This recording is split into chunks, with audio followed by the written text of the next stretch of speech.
कितने लोग खुश नहीं हैं? कितने लोग खुश हैं? क्यों खुश? खुश क्यों? परमेश्वर में आनंदित। परमेश्वर में आनंद। नाराज क्यों हो जाते हो बीच बीच में?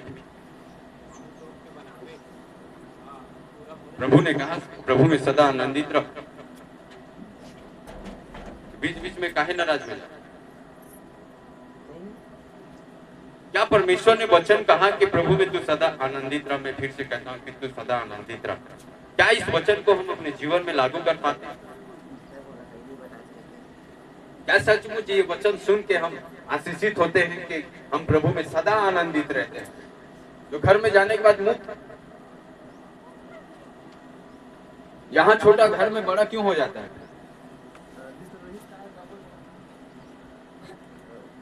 नहीं रह पाते ना, आज्ञा तोड़ते हैं। यहाँ आनंदित रहते हैं लेकिन घर जाने के बाद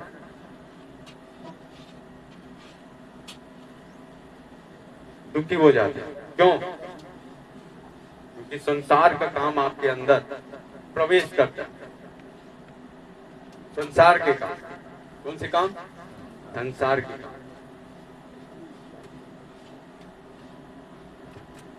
हालेलुया।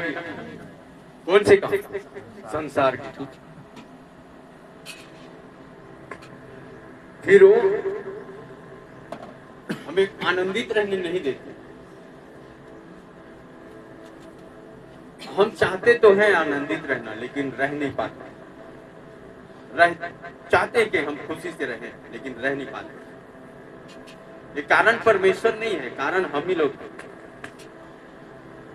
परमेश्वर ने कहा इसे मत खा, यहाँ मत जा, ये मत कर, वो मत कर, ये मत कर, ये मत ले, इसे मत आने दे, वहां मत जा। तो हम ही करते हैं उसे। फिर दोष किसके ऊपर लगाएंगे? दो व्यक्ति के ऊपर। बोलो कितने व्यक्ति के ऊपर? कितने व्यक्ति? दो व्यक्ति। एक कौन? एक कौन? एक मूसा, एक परमेश्वर।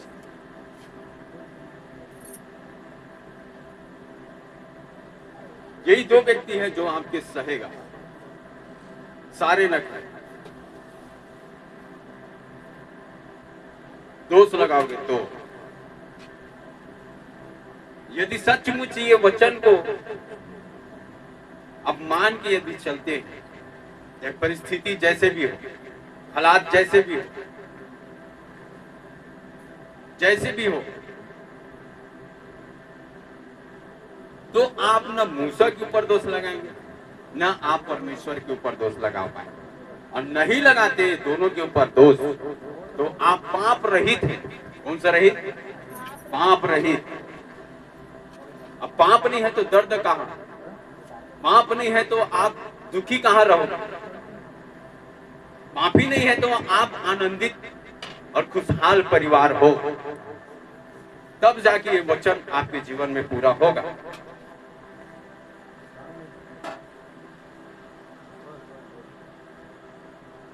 अब कब आनंदित रह सकते हैं? कब खुशहाल परिवार रह सकते हैं? एक और वचन, परमेश्वर ने कहा कि तू अपनी समझ का सहारा न ले। और जब हम अपनी समझ का सहारा लेते हैं तब हम दुखित होते हैं।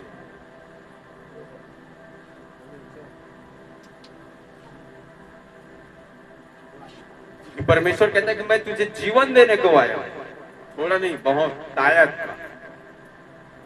और शैतान कहता है कि मैं तुझे नष्ट और बर्बाद करने आया। कब होगा बर्बाद? जब तू अपनी समझ का सहारा लेगा तब तुझे मैं बर्बाद करूंगा। ये कहता है कौन? शैतान। शैतान का इच्छा है कि तू अपनी समझ को ले छोड़।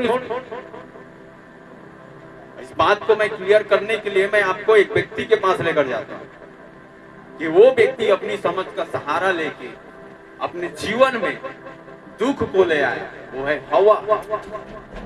उसने अपनी समझ का सहारा लिया।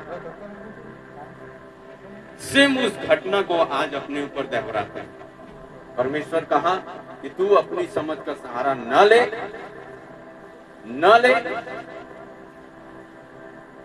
फिर भी लेकर आते हैं अपने जीवन में, जिसके कारण आज भी दुखित है, जिसके कारण आज भी हमारे काम सफल नहीं होते, जिसके कारण आज भी हम आनंदित रहना चाहते हैं, जाना चाहते हैं, अच्छा वस्तु लेना चाहते हैं, कुछ करना चाहते हैं, कुछ बनाना चाहते हैं, नहीं बना पा रहे, नहीं कर पा रहे। उसका कारण ये है कि हम अपनी छटाक भर की बुद्धि को हम डेढ़ साना बनाते हैं और परमेश्वर की बुद्धि को नीचे करते हैं, तब जाके फंदे में पड़ते हैं। और शैतान यही चाहता है कि तू अपने छटाक भर की बुद्धि को ऊपर कर, परमेश्वर को नीचे कर। क्योंकि स्वर्ग में प्रधान स्वर्गदूत क्या किया वहां पर कि मैं अपना सिंहासन परमेश्वर के ऊपर बनाऊंगा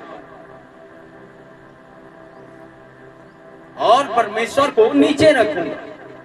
और वहीं पर देख लो फिर क्या हुआ, फिर शैतान के वाट लग गया प्रधान स्वर्गदूत। कहां गिरा फिर? फंदे में पड़ा कि नहीं? हवा फंदे में पड़ा कि नहीं?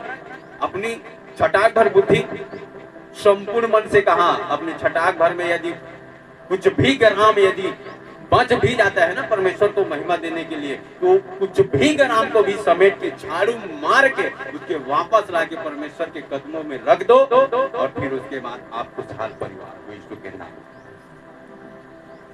मैं अपनी रत्ती भर बुद्धि नहीं लगाना चाहता प्रभु, कोई भी जगह नहीं, चाहे मेरे घर के वो 20 बाई 20 के मकान क्यों ना हो, उसमें झाड़ू भी मारना हो तो उस कोने को भी मैं परमेश्वर तुझे अगुवाई चाहूंगा कि इस जगह को परमेश्वर झाड़ू मारने में तू अगुवाई कर। यदि किसी वस्तु को कोने से मैं उठाकर लेकर आऊं, यहां से यहां करूं, तो परमेश्वर तू मेरी अगुवाई कर। यदि मुझे 4 कदम जाना है तो वहां मुझे अगुवाई कर। कुछ मैं कोई व्यक्ति से कुछ बात करना है, कुछ डील करना है,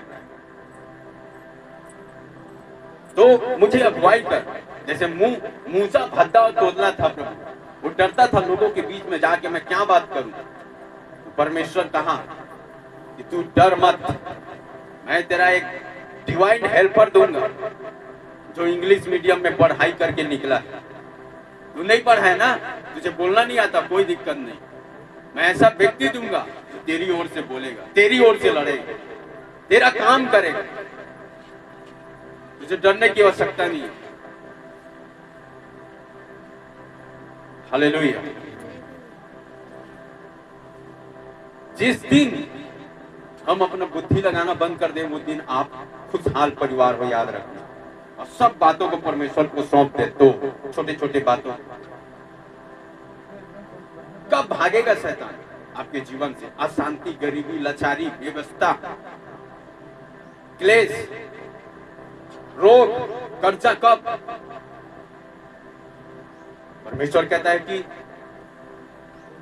इसलिए परमेश्वर के तुम अधीन हो जाओ, तुम परमेश्वर के अधीन हो जाओ। तुम मतलब तेरे तुझसे जुड़े हुए सारे वस्तु, सारे सामान, आपकी संपत्ति, आपके बाल, आपके बच्चे, आपके परिवार, आपके आत्मिक जीवन भी, आपके वरदान भी, या आप भविष्यवाणी करते हो या अन्य भाषा बोलते, कुछ भी, सबको अधीन कर दो परमेश्वर। आप अधीन हो गए मतलब, आप अधीन हो गए मतलब आपसे जुड़े हुए सब अधीन हो गए। घर के एक मुखिया अधीन हो गया मतलब सब अधीन हो गए। सिर्फ आपको अधीन होना, बाकी लोग को अधीन होने की आवश्यकता नहीं। आप अधीन हो गए ना, तो आपसे जुड़े हुए सारे अधीन हो गए, क्योंकि परमेश्वर कहता है कि तू और तेरा घराना उद्धार पाएगा। हालेलुया भाई, लेकिन पहले तू संभल जा, तुझे संभलने की जरूरत है। व्यक्तिगत मेरे घर में ये वैसा, वो ऐसा, वो ऐसा, रहने दो, आप संभल जाओ। उसे संभलने में ज्यादा टाइम नहीं लगने वाला, आपको संभलना है। आप आ गए ना, काफी है परमेश्वर आपके घर के लिए, आप काफी हो। यहोशू काफी था, सॉरी यहोशू नहीं, सॉरी थोमा काफी था भारत के लिए।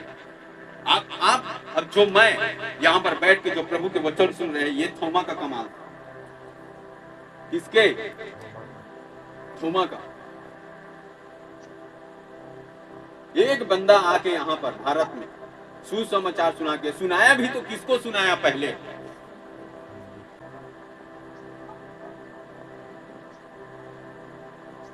आज उन लोग पीछे हैं। फर्स्ट सुसमाचार उन्हीं लोग के पास आया था भारत में। और आज भी उनका चर्चा, आज भी।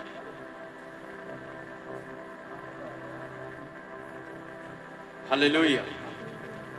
परमेश्वर ने कहा था कि सारे जाति के लोगों को क्या करना है? सुसमाचार सुनाना है। तो आप काफी हो अपने घर के लिए, लेकिन आपको मजबूत होना पड़ेगा, जड़ पकड़ना पड़ेगा। किसमें? वचन में। आप बहुत ज्यादा पढ़े लिखे, बहुत ज्यादा धनवान हैं, बहुत ज्यादा आपके माइंड चलते हैं, बुद्धि है आपके पास, ये कोई काम आने वाला नहीं आपके परिवार के लिए, कोई काम आने वाला नहीं। आप इसे लेकर चलोगे तो फेल हो जाओगे आप। लेकिन परमेश्वर को व्यक्तिगत आप कुछ भी नहीं हो, खाली हो, खोखर डब्बा। आपके पास पैसे भी नहीं है, कोई दिक्कत नहीं। आपके पास बुद्धि भी नहीं है, कोई दिक्कत नहीं। आपके पास पढ़ाई नहीं है, डिग्री नहीं है, कोई दिक्कत नहीं। पावर नहीं है, पहुंच नहीं, कोई दिक्कत नहीं। यीशु होना चाहिए आपके पास। फिर आप बहुत कुछ हो यीशु के जीवित नाम में, बहुत कुछ, बहुत कुछ।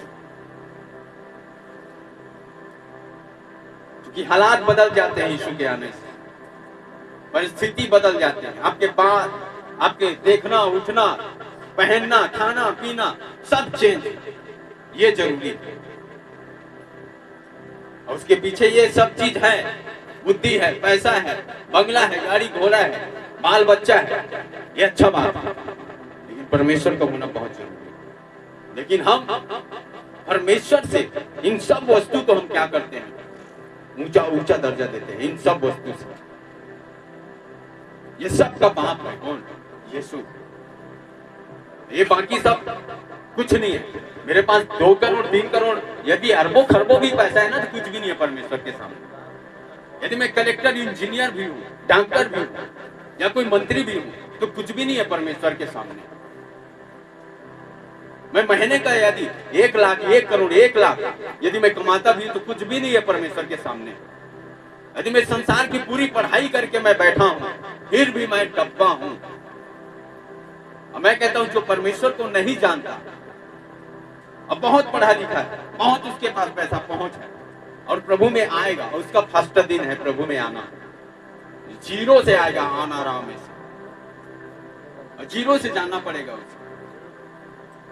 ये अलग क्लास है यीशु, और संसार एक अलग क्लास है। जो भी संसार से आता है तो जीरो बन के आता है यहाँ पर, और उसको हीरो बनाता है परमेश्वर यीशु के नाम में। हालेलुया। बोलो यीशु मसीह की